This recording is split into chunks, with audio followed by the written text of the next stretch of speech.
Astăzi prezentăm Richmond Park.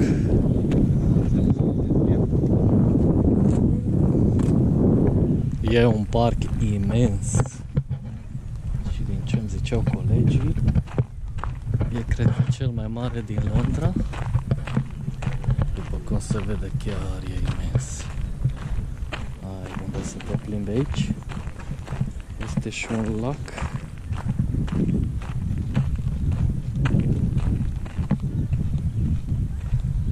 Și încerc să dau de prietenii mei.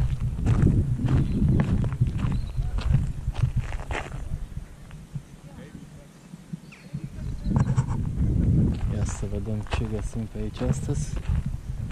Ce explorăm. Bine. Și aici e un mic laculeț foarte simpatic. Dar ce se vede, găsim și o lebădă peste tot. Oh, ce frumos era asta. Nu știu dacă voi vedeți pe aia de acolo, dar e foarte... are un penaj foarte frumos. Și ceva de genul ca la noi lacurile de pescuit.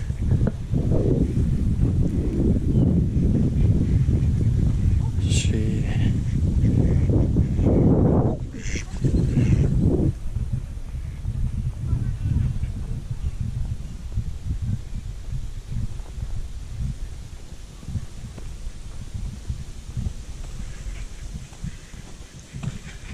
e cam sălbatic parcul ăsta. Mă așteptam să fie mai aranjat. Asta e, ia să vedem. Și avem un poduleț aici. M-am întâlnit cu prietenașii Ionuț și Raluca. Prezentați-vă, vă rog, să vă știe lumea, așa, da? Poate îi cunoașteți. E destul de imens parcul ăsta și deja mă ia gândul când îl termin, cât de vostă să fiu, da? De-abia aștept să-l explorăm. Și Raluca zâmbește la...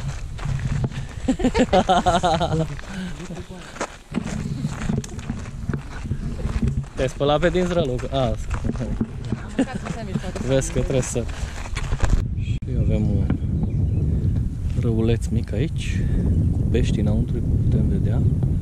Bineînțeles, nu știu dacă voi puteți vedea. Și... da, e miculuț râul. Și așteptăm să vedem animalele. Doar că acum intrăm în pădure, poate ne întâlnim cu ursul. Ralu, ne întâlnim cu ursul. Poți să te exprimi, Ionuț, dacă vrei. Vorbește cu GoPro. Învață-te să vorbești cu GoPro. Nu-ți fie rușine. Reglează-ți vocea. Să vorbesc cu GoPro cu și ziceți ce aveți pe suflet. Oi. Mama mea. Păi, în cazul nu-ți ajunge cardul câte am pe suflet. Aoleu, în cazul ăsta. Doamne. Da. Vine, ca și data trecută, și tot mai invitații mei de astăzi. Aplauze, vă rog! Ole! Aplauze pentru invitații mei de astăzi, Ionuț și Raluca. Vezi că invitații la drumeție. Vezi că la invitații de obicei se plătesc. Și așa cum ați văzut și în episodul anterior, încep să fac mișto.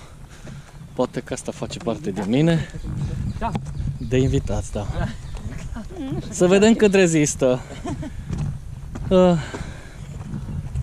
Așa suntem în căutarea căprioarelor. Le găsim. Da, e... în căutarea liniștii sufletești. Da, e chiar frumos. Și veverițe sunt. Ca de obicei aici în Anglia e plin de veverițe. Și o cafea bună. Prima. Și pe gratis. Da, și pe gratis de la românașii noștri. Și prima după 2 luni care am băut-o în afara casei. Deci e un început la totul. Și e o pădure destul. Nu s-o obosit deloc eu. Da.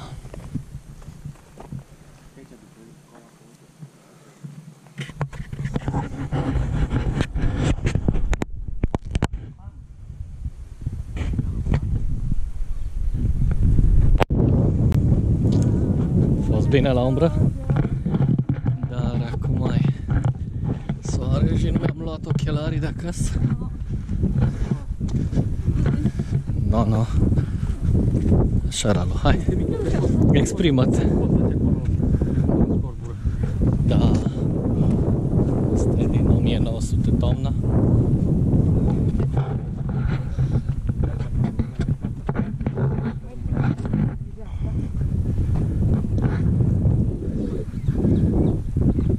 Să mă duc și eu vizitant să Da, așa și trebuie. Da, ia-l. Bine că e pajiște destul de mare aici. Așa că când ajungem la ceva mai frumos, revenim. Ajung papagalii. Interviu cu invitații mei. 5 întrebări surpriză pentru ei, nici nu se așteptau. Așa, să vedem. Așa. Da. Dar nu ne pune din alea întrebări că de cuplu, că Ba da, ceva și să- arăți cu degetele Dacă așa. Cum vă știți, simțiți după 6 ani de căsnicie? Obosiți. Obosiți? Foarte obosiți. Gândește-te de 2 ori înainte să faci pasul. Cu ce vă petreceți ziua? Nicos, ce a fost asta de 2 ori să te gândești înainte să faci pasul? Stai că acum deja ai luat-o pe... Aici deja Dacă te pune aflăm, pe YouTube și te deja vede aflăm toată lucruri. lumea că ce prostii vorbești. aflăm lucruri Ai băgat, Ai neștiute. băgat, îi scoadă Îi scodă în familia. în familia Brătean. De mă remus, Și cum vă petreceți fiecare zi din carantină așa, voi? Eu fac tarte și prăjituri și el face... Își pierde vremea jucându-se pe PlayStation. Și muncin în câte o zi asta. Da. Eu nu ți schimbare de profil acum. Cum ți-a zis grama? Nu ne pune asta pe YouTube cumva. Ba da, Cum- tu hai, ce-ți nu, vezi că Stai să că mi-a pun. Stai că eu scris grama cum e el, regele. Deci ei se credeau că nu o să pun. Ba da, o să fie Asta, acolo. mă, De ce? De Da, ce? stai, Nu-i că mare cu- lucru. Nu e bine să faci. Juan, el rey de los constructores en Londres. Hmm.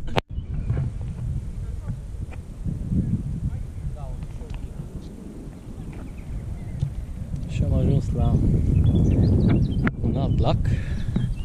Am ajuns, mai avem vreo 200 de metri. Ca idee.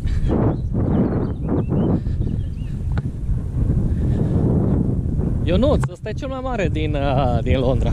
Cea mai mare. Bine, e mai sălbatic ca celelalte, nu e așa de îngrijit. Dar dacă vreți să vă petreceți... Da. Dacă vreți să vă petreceți o zi întreagă într-un parc, locul perfect îl găsiți aici.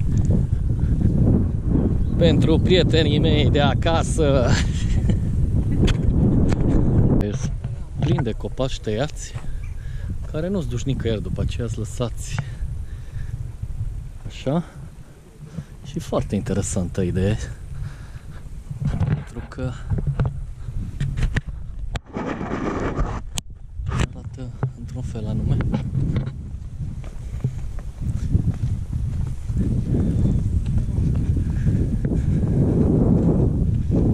Mă simt de zici că mă duc pe lac la Văleni. De acolo au fost bunicii. Vălenii de Câmpie.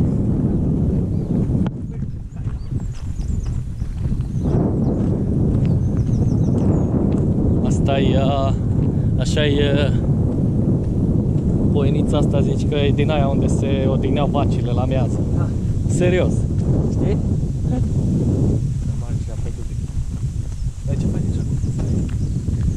Bă, aici, Doamne. Bă.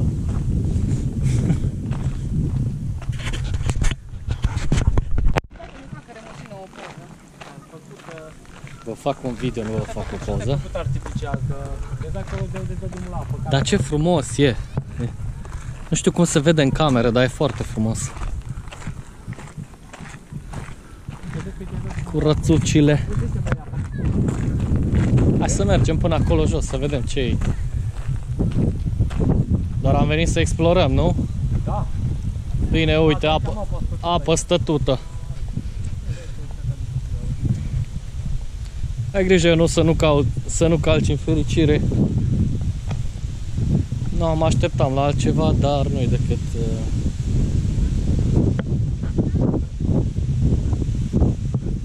Și nu știu dacă observați, noua freză Ionuț Brătean. Asta e perioada, fiecare avem freze care ne au Perioada niciodată. de carantină, e freza de carantină. Da. În apă? Uite libelulă. Libelulă? Unde? Oh, ce frumoasă, albastră. Mă faci să sar în apă după ea.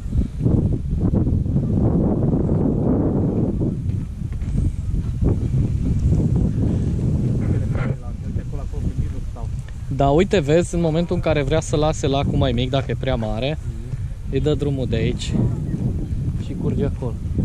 Da. Da, ce chestie. Foarte frumos. Da. Și... Da, trebuie să stăm cumva nu cu soarele în spate.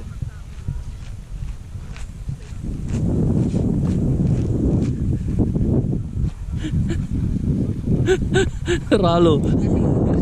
Ca Mr. Bean am făcut acum.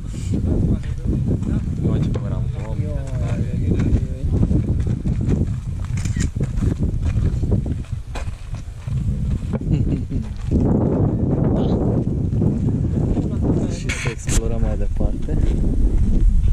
Țucile stau la plajă, liniștite, dar totuși să nu le deranjăm. Și din ce văd sunt semnate fiecare dintre ele.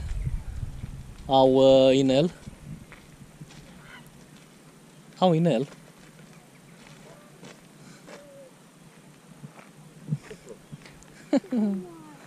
Foarte simpatice. Și acolo mai departe sunt câteva rațe cu rățuci.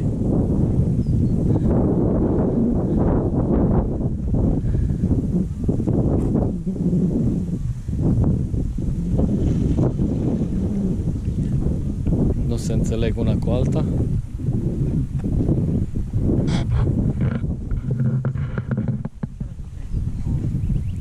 Rățuci. Și au venit la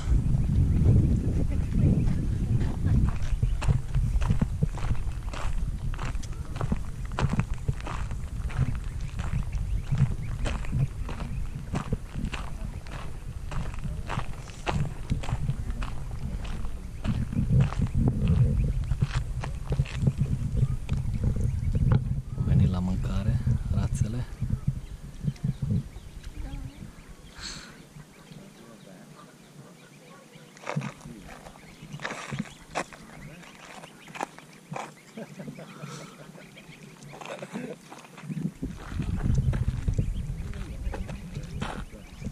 Sunt foarte bobocei, sunt foarte simpatici.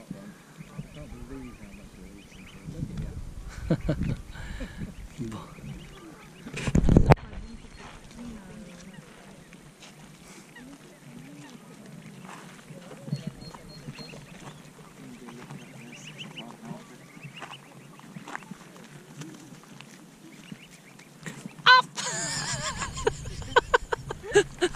Mă luat de...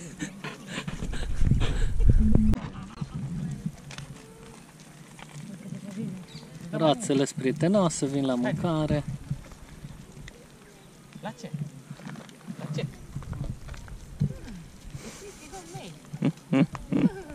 Mă distrează cum se uită așa într-o parte, că ele cum au vederea, știi? Ionuț. Ia nu de la mine din mână. Poate te ciupește. Da, tot se uită la mine.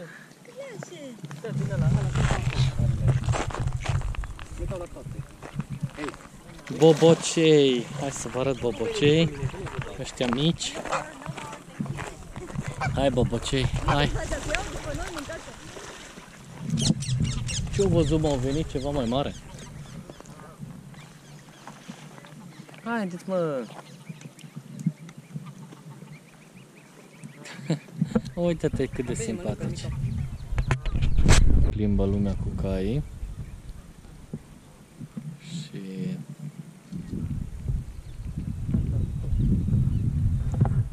ne uitam aici la familiile de rațe. O să plimbă ele.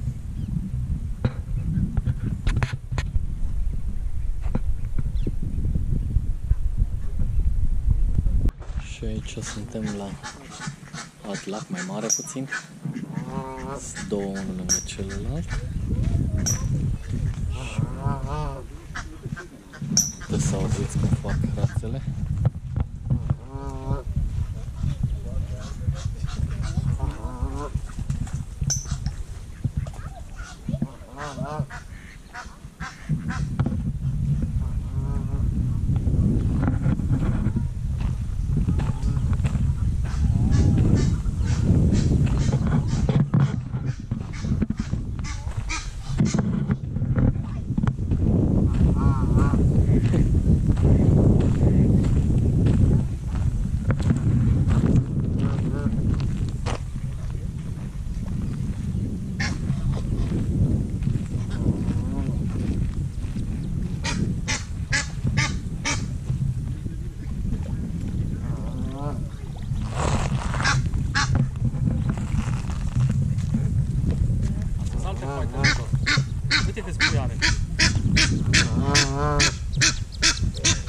Îi trimite către casă acum.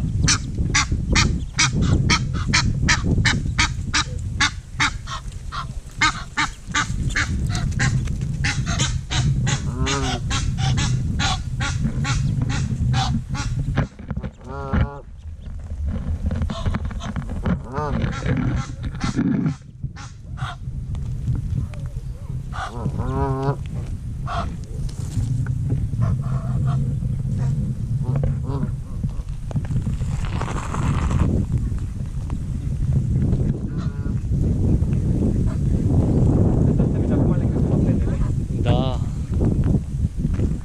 Ce gălăgie face. Dar să vezi altă specie. Ce gălăgie face mumă sa. Uite cât sunt, 2, 4.